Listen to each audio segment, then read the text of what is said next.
validate assumptions with real customers. Alright, remember when we talked about building a minimum viable product? That's you testing your big idea. Like, will anyone even care about this? You toss it into the world and see if people bite. But here's where we go deeper. Because even if your MVP works, it might be working for the wrong reason. Or it might be hiding little problems that'll explode later. So now it's time to validate your assumptions. Let me explain. Let's say you want to sell handmade candles. Your MVP is a stall at the local Sunday market with 3 candle scents. You get a few sales. Nice, that's promising. But now the question becomes, why did people buy? Did they love the scent? Was it the good packaging? Was it because your price was low? Would they buy again? Or was it a one-time thing? See where we're going with this? You're not just testing the product anymore. You're testing the reasons behind it. Again, when Dropbox launched, their MVP was a video. But what they were really doing was validating a hidden assumption. People will understand the value of syncing files across devices just from watching a video. That's risky, but it worked. People got it, signed up like crazy, and they hadn't even written the full code yet. Same with Nick from Zappos. He didn't just test if people wanted shoes online. He tested if they trusted a no-name site enough to pay up front for something they couldn't try on. That's a trust assumption. And it passed. You don't need fancy tools. Just talk to people. Observe. Ask things like, what made you choose that one? Would you buy this if it were $2 more? If I wasn't here next week, would you look me up online?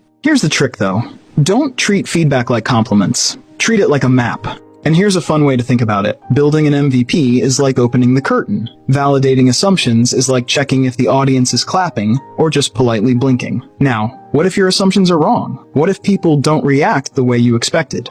Pivot before it's too late. Let's talk about the pivot. This is where a lot of dreams either die quietly or get smarter and explode into something better. When I say pivot, I don't mean quitting. I don't mean giving up or starting over from scratch. I mean making a smart shift, changing direction based on what you've learned. Because here's the truth. Most of us start with an idea that we're sure will work until it doesn't. Twitter is a perfect example here. Yeah, Twitter didn't start as Twitter. It was actually a podcast platform called Odeo. But right around that time, Apple dropped podcasts on iTunes. So the team at Odeo looked around and asked themselves, what else can we do with this tech? What else do people want? They pivoted into microblogging, which sounded weird back then, but that pivot became Twitter, $1 billion left turn. Or take Instagram. Their original app, it was called Bourbon, and it had everything. Check-ins, plans, photos, and guess what? Nobody cared about anything, except the photo sharing.